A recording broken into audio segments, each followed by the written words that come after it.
Hey world. Sorry about that little burp. I'm just thinking today.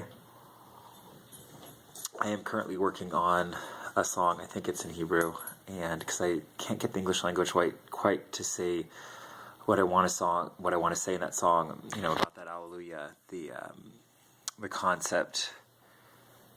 The concept I'm trying to convey is so multi-layered and so not literal that I'm afraid if I put literal words to it, that people will think it's about one thing when really it's not about that. It's about a mix of emotions and having to do with love and having to do with unrequited love, but also having to do with situations where love can't happen or where love can, or the different ways you experience it all at the same time. And so as I think about a bunch of these things, like a little tater behind me, getting excited when she hears the sound of my voice. I think about the English language a lot, and I think that it's difficult to not be literal.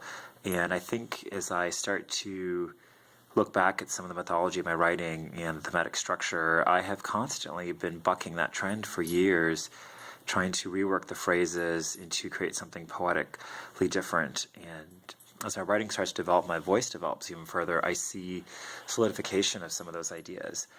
And I look at other languages as guides, as like, oh, this is a concept, this phrase is a concept. And I wish the English language was a little bit more like that. And we call it metaphors here, but I don't think that my words are so much as metaphors as they are an intuitive expression of meaning. And so, for example, and then I'll wrap this up.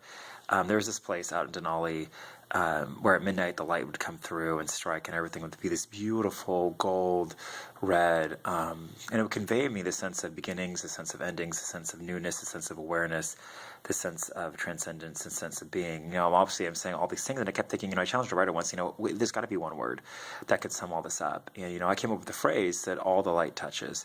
And where that references a couple things on mind immediately, and for those of you who are Disney fans out there, it does reference that as well. But it's hard to explain what does that mean by when I say all the light touches. Does it mean the light? What is the light? Is it the light literally? Is it the literal thing? Is it the sense of being? The sense that this is a place? And so I think that I'm thinking today, if I can give a couple gifts to the world, then maybe one of them is that I'm going to shift and change the shape and the nature of the English language.